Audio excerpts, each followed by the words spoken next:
us for this edition of Conversation Cafe at Penn Yan Public Library.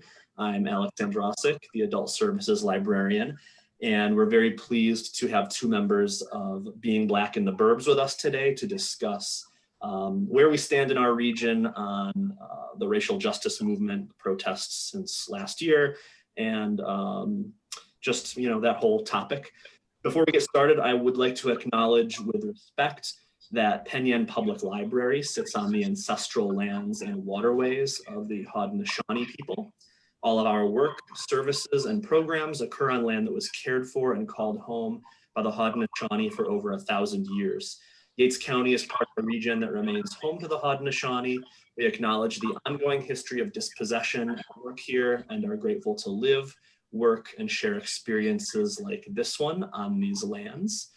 I would also like to take a moment to acknowledge my privilege, and I would invite all the members of the audience to reflect on the identities that you claim and the way that some of them grant you privilege while others have historically served as focal points of otherization, marginalization, and oppression.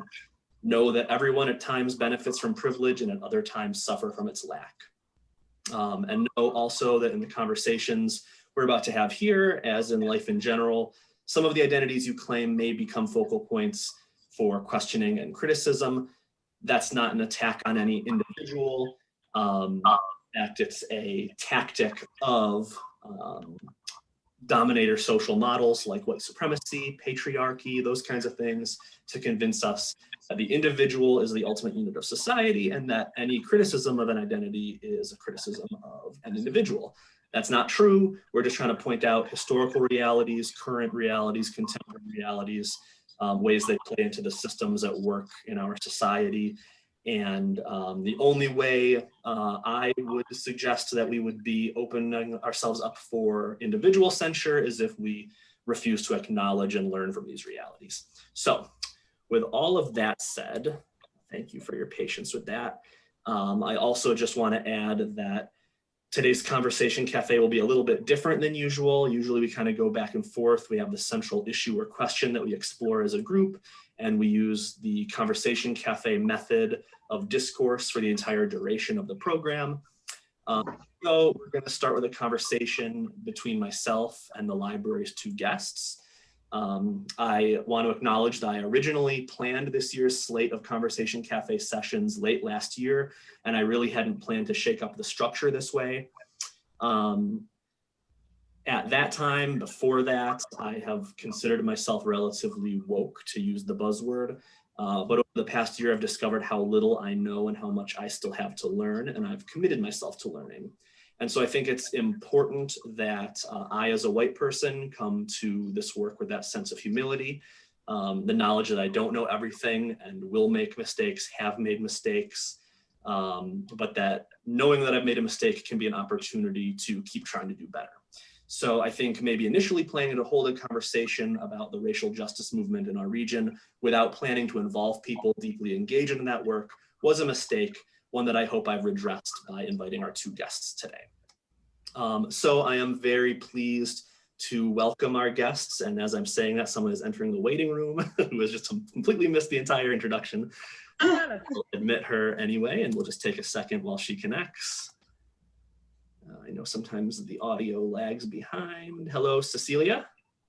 Hi, sorry I'm late. Hi there, no worries. I literally just finished the entire introduction just as you entered the waiting room. We'll deal.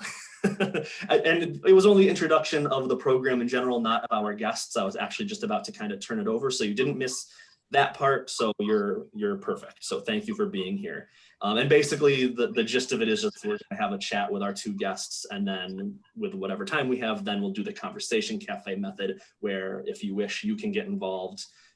And the thing about Conversation Cafe is it's always optional. You don't have to get involved. You can just be sort of an observer or a participant, whatever works. So a short and sweet version of the big giant introduction I just did.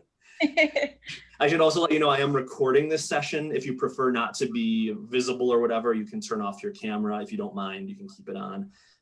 So just want to let you know that. Okay, so I do now want to turn it over to our guests. Would you each like to introduce yourselves individually a little bit more before I dig into my first question for you? Maybe starting with Tiffany. Sure. So, hey everybody, my name is Tiffany Porter. I go by she, her. And I am the founder of Being Black in the Burbs. Originally, I am the co-founder of Fairport Coalition for Equity and Justice, and created Being Black in the Burbs as like a safe space to talk about these anti-Black issues that go on in the suburbs around America. So that's me in a short.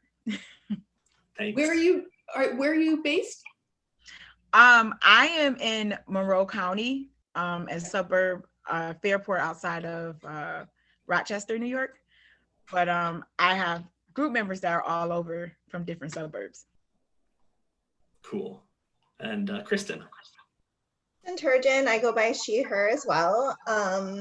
I am a social worker by profession and by heart and soul. I met Tiffany, I don't know, one of the rallies, one of the something, and then I started stalking her a little bit, and now she's my bud. So I'm involved in a couple different social justice organizations around here. I am lucky enough to get to work pretty closely with Tiffany on our initiatives for Being Black in the Burbs, and I'm in Penfield, which is real close to Fairport. We're all little microcosms around Rochester. Awesome, great, thank you very much. And we have folks that are outside the counties too. Yes. Livingston, Ontario. So yeah. Wayne too, right? Wayne, yep. Wayne too. A little bit in Yates, and we'll see if we can work on that more. Right. Okay, great. So good to have you both here. Thank you very much for taking your time out of your Saturday nights to be here with us. And I think that your introductions are a great segue to my first question, which is really, how did your organization of Being Black in the Burbs get started? And then more generally also, kind of how did you get started doing this kind of work in our communities? Sure. So I can start and then pass it to Kristen. So like I said, I had an anti-racist group on Facebook called Fairport Coalition for Equity and Justice. And we started out because we couldn't have these anti-racist conversations on Facebook without folks jumping in and it becoming a big battle and no one heard each other. So we created that safe space for people who wanted to learn about anti-racism, and we were all like on this journey together, so we can educate each other. We also put out a few events in Fairport. One of them was, it was kind of like a spin-off of why I did Being Black in the Burbs, but we had Fairport students from present day till I was the oldest alumni at 37 who sat there and kind of gave it raw to Fairport. What was it like being Black and going through the Fairport School District?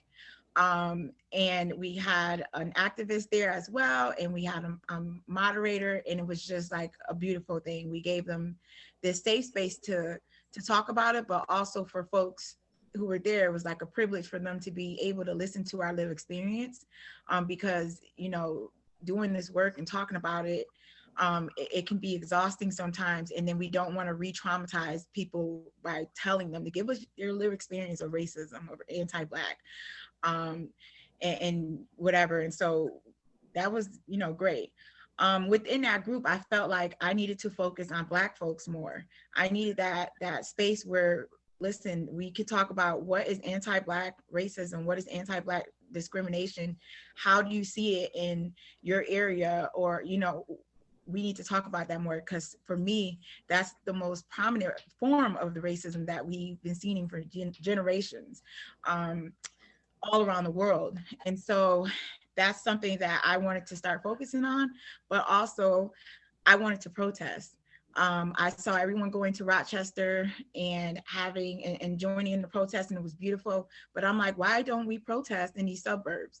where a lot of this racism resides, where folks have a lot of careers that are coming into Rochester and causing harm to predominantly Black areas. We need to have that protest and that same energy out in these suburbs. And so our group initially started off of those two things, me wanting to create that safe space and protest. And we started protesting in Parenton, in front of the Parenton Wegmans. We did 3 days there.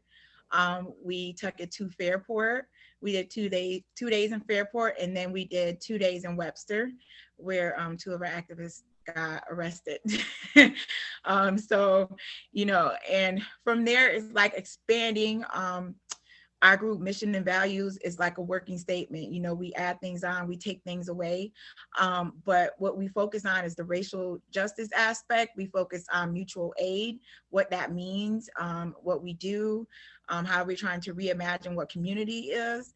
And yeah, why we're fighting racial justice in here. So I'll give it to Kristen to add anything I missed. Oh, I don't know. I feel like, yeah. I mean, what I think has been really awesome is that, so Tiffany started stuff kind of in her little area, and then she quickly kind of pulled so many other people in. And that's what's really nice, is that being Black in the Burbs gives this space for allies to come and support and be a part of, and also to recognize that, like, Tiffany's lived experience, I don't mean to keep putting you on point, but you're here, Tiff. So like Tiffany's lived experience growing up in Fairport as a Black person is very different than the kids that grew up in our CSD that are going to a predominantly Black school. There's racism everywhere, right? Like it's not, neither position was probably the best, but like acknowledging that it's there and it's different, I think is really important. I know, like, I grew up in a mostly white town, and the good thing to do is to not acknowledge color and difference, like, right? Like that's what you're supposed to do. So there's different dynamics in the burbs than there is in the city.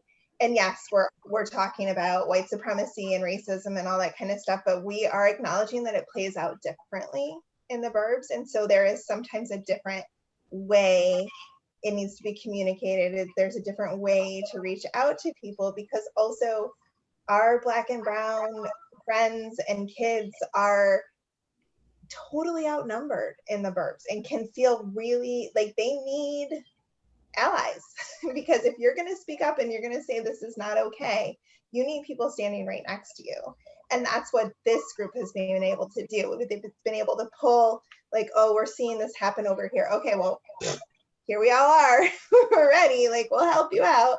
So that, I think, is what is a little bit different about being Black in the burbs versus like some of the other social justice organizations, which we collaborate with all the time too. So like, it's not like, that's just the lens that we come at.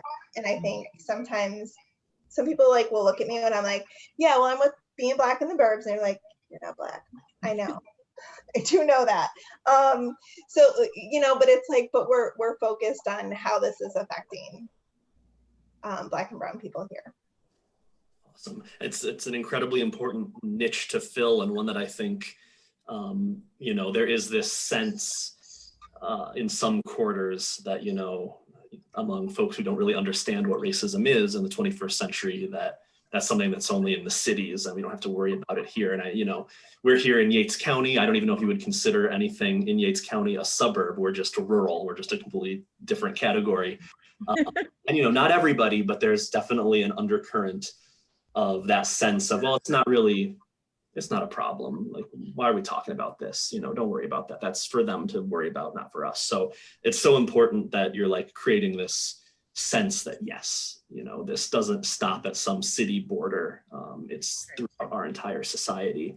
And I feel like that's a decent I mean, you're kind of already answering this question, but, you know, what do you say to folks And I don't know if you've had this experience where you've had people like directly sort of try to contradict you and say that, you know, this doesn't happen here. But if you do, or if you were to have that experience, what do you say to people who just see racism as something that doesn't affect them in the suburbs or in the rural areas? And why would you say your work is necessary everywhere for all Americans, not just people living near cities or living near where some of the big news-making, quote unquote, events might occur? So first and foremost, we live, you know, outside of Rochester, where we've had 2 Black individuals killed by police, and we have, it's the 3rd poorest city in the United States. And so we have to recognize why is it that, and how, you know, do we have these killings that have been justified by police, by the state, and nothing has been done. So that question comes up to me all the time, every day, just from people that's on our Facebook, for people in person, from when we do protests, we have counter protesters that come. And so I've been steering away from answering, you know, or telling folks like, listen, Google is free. You know, if you want to learn more about racism, learn about anti-racism, you need to look it up, and you need to do the work, especially with anti-racism.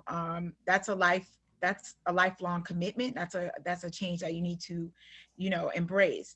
And so I try to stir more into where I'm not explaining to you why you need to not be anti-Black or not racist. I want you to see how it is affecting us now. What are we protesting for? It's the reason why we're doing all this and why we're out here.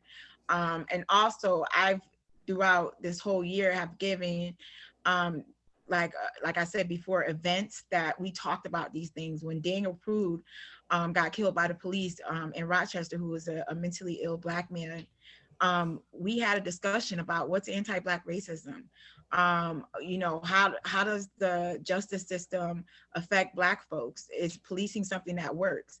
And I know for people in general, they feel like, well, white folks in general, I'll be frank, you know, feel like policing it's not something that they have to worry about. But for Black Indigenous folks and people of color, we see it a totally different way. And so it's just us, when we put these things on our Facebook page and when we do these events, we open that to the public to have that discourse. That's when we give you that opportunity. But if we're protesting or we're highlighting something and we're speaking out against these school districts, we are not going to stop and explain that to you. We'll point you in directions of folks that get paid for this, that are, you know, paid anti-racist educators, but we're not. And so we don't want to claim that fame and give folks misinformation. But what we do want to do is just point it out. This is how it's affecting us.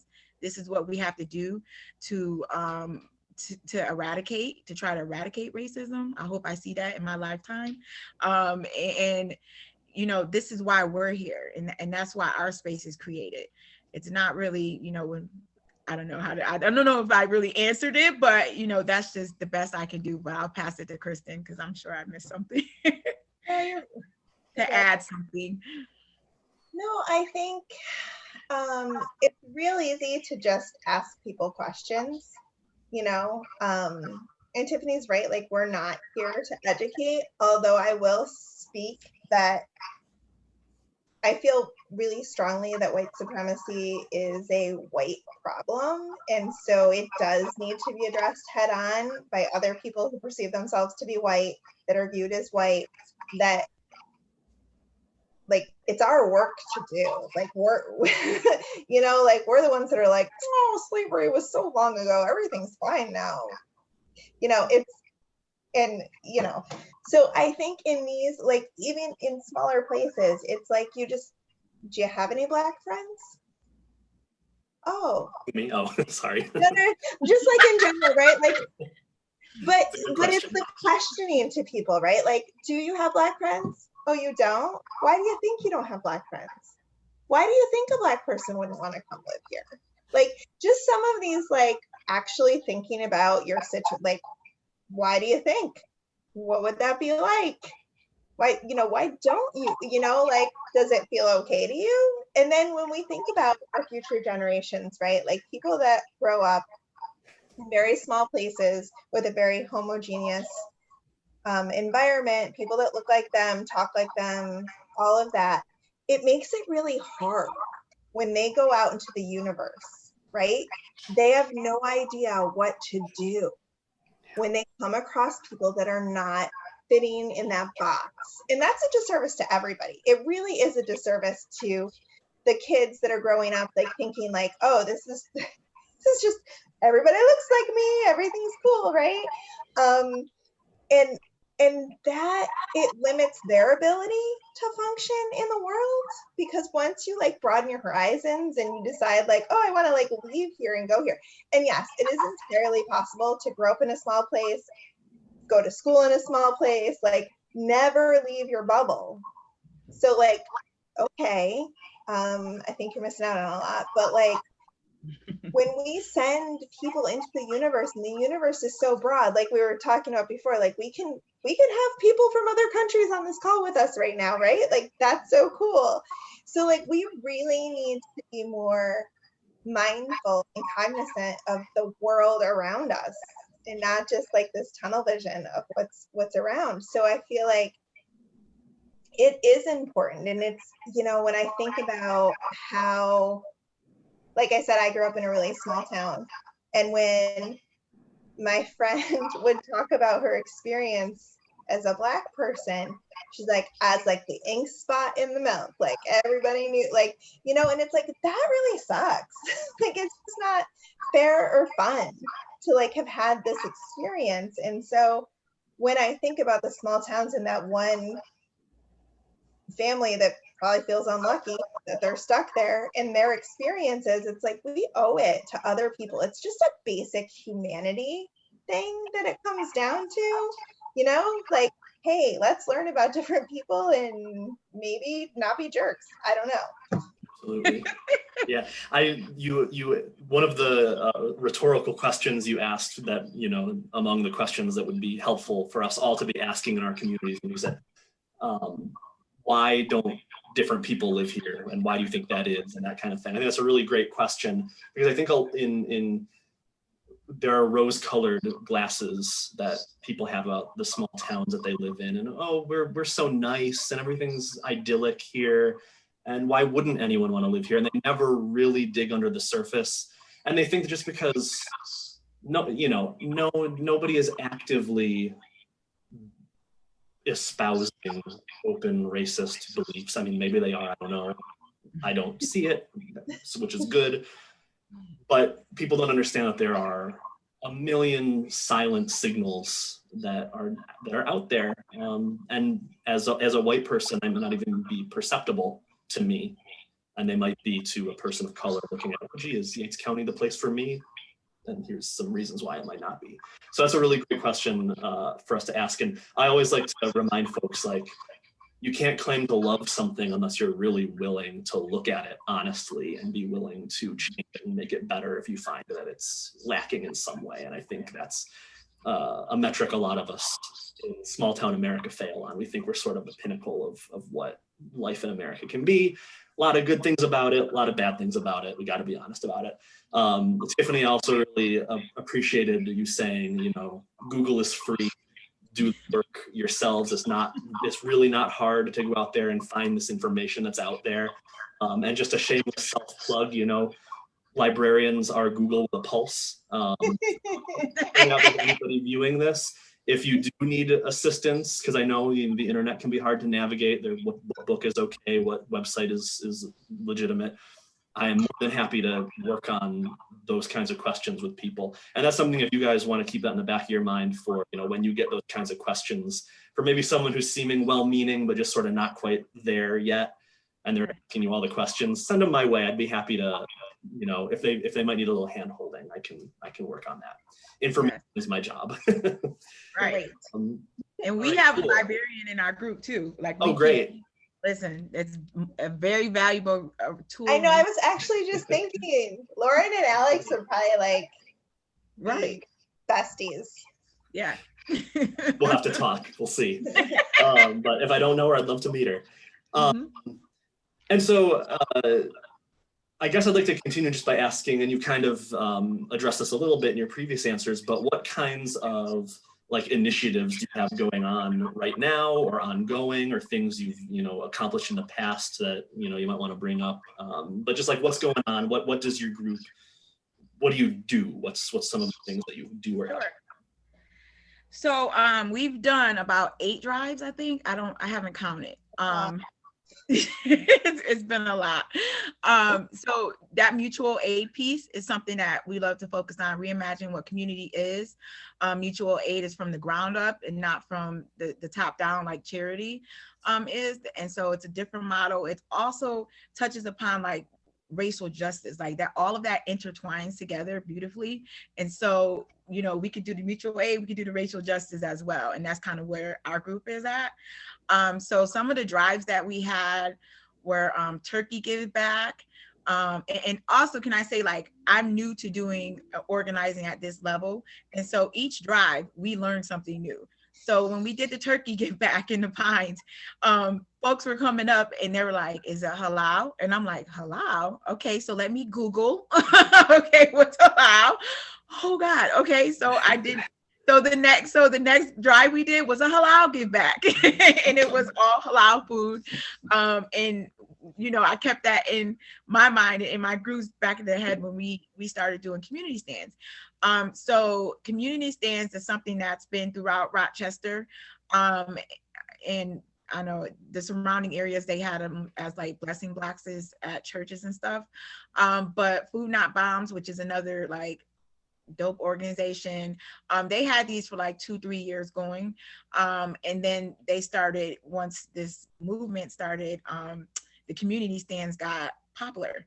And so it's basically people put toiletries in there or food that can be kept out, like canned goods and things like that, into these stands, and it's take whatever you need. It's nobody is policing the stand. It's you take whatever you need and the community replenishes it. And so I'm like, you know what? We need that out in the suburbs, because there's poverty out here. I'm actually one of those folks that falls in that category. I know what it feels like to be food insecure. And so, what we started doing is like, okay, we have these give backs. We also need to do that as well. Start putting these community stands out here and highlight, hey, it's poverty out in these suburbs, and we don't need to hide it anymore. We need to address it, and we need to try to solve it. And Kristen family actually built our first community stand that's in the Pines of Parrington. And that's a complex that's affordable housing. And so when we imagine putting these community stands and where we're going to put them, it's the places that need it the most and can access it by walking, and it's not that far. So it's a little harder for us to get permission, because we have to get permission from the property owners, which are usually big companies. But we started doing that. So we did the 8 drives or more, I can't count. And we also, right now, we have a bike drive that's coming up on May 8th. If we don't get enough donations, we are going to have to push it back. So we're hoping that we can get, it's called Wheels for Equity.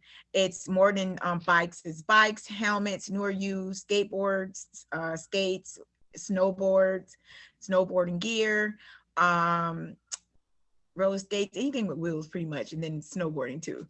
And we're gonna hold that at a complex, and it's for anyone to come if they need it, and we just give it back, and it's the community that's donating it, and the community, we're giving it back out to community members that need it. The other part is protesting. We still do that. We, a couple weeks ago or a month ago, we protested out in Farmington for a Black male that has developmental delays, and also who suffers from mental illness. He kept getting arrested and charged with terroristic threats. And we're like, well, where's the support for him? Why is he keep getting arrested? Why is he going to jail? We're in a pandemic. The neighbors didn't like that he was being loud and just talking, and with these issues that he was having. But when we went out there, we couldn't see him really disturbing anybody. It's just him talking loud and moving around in his community. and folks didn't like it. So his name was Andre, and we went out there and protested a couple of days in that neighborhood. And it was, it was very intimidating for to be someone of color and coming out there and doing this protest and leading it. And, for 3-4 weeks now, it quieted down because he went to stay with his sister. But I just got word on Thursday that he went back to his mother's house in Farmington where he resides, and they picked him up and arrested him. So now he's in custody. They will not tell the family what his charges are. They said they're just going to keep him there until they get charges. And so stuff like that we try to highlight, because this is what we live. This is 15 minutes up the road from me. It's not that far. So we need to make those connections that this stuff is happening in our towns. It's just not, you don't hear about it unless somebody actually feels to speak out. And once somebody speaks out, if they got to that point of speaking out, just know that it took a lot for them to do that. And they're probably suffering a lot. And it took them enough to just like, listen, we have to say something. So, I always try to say we do the mutual aid, but my heart is always with protesting and speaking out for folks. And we'll call in folks for conversations, but not people that are in prominent positions who have that are in these positions that could potentially cause harm to Black and Indigenous people of color, or people of color in general. And so we've had to, and also we don't call out anybody that has not been spoken to. Like in Greece Central School District, we had to call out the board president for all of the stuff that he put on social media. This stuff is in the public. Greece has been lacking on the anti-racist initiative, just doing things, and they deserve to be called out, and he deserves to resign or lose his job. You are working with children and putting all of this anti-Black, transphobic, homophobic, xenophobic, every ism you can think of on your social media. Like, we don't give you grace for that. It's not time for you to talk. It's time for you to get out your position and work on being anti-racist out of that position. And so those are some of the things that we're doing now. Kristen, I am drawing a blank on anything else that we're working on. So one of the things I want to pair with the protests is that we don't just like show up, protest, and like peace out, see you later. Like, there's always follow-up actions, right? So we follow these things, like Tiffany, like engage with their family around Andre. We put supports, like we have amazing people in our group with like lots of different resources. And so it's always like really amazing. Like, oh, there's this issue and somebody's like, oh, that's my bag, I got it. So we work together to, call something out, but then there's follow-up action. So we follow up with either like petitions, letters, showing up at meetings, whether it's school board, community board, town board, whatever it's called. Right. So like we're still saying like, hi, like, yes, we held up our signs and we told you what we think, but we're not going to go away. Like, it wasn't just we're doing that. So we have follow up, we check in. So that's like another like really important piece, is that we will call you out. Well,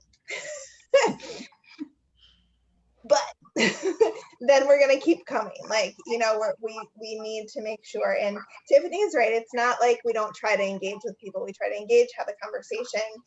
And then, and especially like a lot of people come to us like that are exasperated, right? Like the people in Greece had like sent letters and they called and they and they're like, this isn't working for me. And we're like, okay, well, here we go. Right. Because it is not time to sit quietly and smile and nod. Like, there's too many years and everybody's like, well, maybe next time they'll do better. I'm done and over that. Like, we have so much evidence, like real empirical evidence, that like people have made commitments. I'm going to do this. I'm going to make this change. I'm going to change these hiring practices. I'm going to change these trainings, whatever it is, right? There's all these commitments, and then you're like, hey, how's that working out for you? and nobody's done anything because they're like, well, I committed to something, and so check, I'm done. And I can speak to me personally. I don't have much tolerance for it because my kids are growing and getting older, and I'm like, oh, they're moving into this. Like, no, like we got to do something. So we'll call you up. We'll follow you. We'll make sure that like our voices are being heard, and that's the power of the group, right? And another like kind of cool thing that we're trying to figure out, and it is way more complicated than I anticipated, but like food sovereignty, right? We know our mutual aid stands really help our community, and it helps us. And that's the huge difference between charity and mutual aid. We're building relationships, you know. We joke around about like the regulars that we know at the stand, and like we are, you know, making friends with people because we're like, oh hey, here we are, and what do you need? And it's just forming those connections, and it's not like, oh, I'm gonna drop this off at the food pantry, which they're lovely organizations, but like there's not the personal contact then. You miss out on the relationship piece, which is so important. So food sovereignty is mammothly important for people that are low income and don't have access to fresh fruit, fresh vegetables, fresh anything most of the time, right? So we're really trying to figure out, and of course, like it goes back to like zonings and rules and regulations, and it's just like, well, we just want to give people some veggies. Like, can we do this? So that is something that we're really trying to navigate right now, and it's a longer process than I think we wanted it to be, like most things. But I think that's like really an amazing space, right? Because it's about sharing knowledge, sharing food, breaking bread with people when you do stuff like that's community. That's what I want. Yeah. It's also decapitalizing food, taking taking them out of that system and actually supporting the local farmers, supporting, you know, agriculture again. Like, and also what does that mean for us in this area? Because we only have like 3 good months of, you know, how do we farm? And because it's been done for, you know, thousands of years before this, like what does that look like in our weather, in our climate area? And so yeah, food sovereignty is something we're definitely gonna stick with and try to get community gardens in these affordable housing areas and things like that. One more thing, we're also trying to get together a youth mutual aid group. I've had a lot of youth that was like, you know, hey, we want to do something, and you know, what can we do? You know, they want to get to work. And so I want to start, well, I don't want to say but our group wants to start a mutual aid for teenagers. And today, actually, some teens from Fairport High School did a drive to gather materials for the community stands. And so, you know, I think that, you know, when we talk about things, and when I did my event in the past and I had the youth there, the youth kind of like started this revolution that we're in right now. So I think it's important that we always uplift them and give them that space and grace to have and to shine and to teach us some things as well. Because to me, that's, you know, I've learned a lot from the youth in this movement. So that's kind of like where we're going. That's awesome. That's a lot. You guys are doing a lot. That's amazing. And you know, this conversation goes really well with the program that I had earlier today. That was a film discussion about a movie that was all about the resilience of LGBTQ queer people of color in California and Puerto Rico in the face of climate change and environmental disasters. And their whole model of resilience was all based on mutual aid. And so to know that that's, you know, that's the model that's working in those places, and that's what you are working on here, that just sort of wonderfully ties everything together, sort of confirms the notion, hey, there might be something to this idea.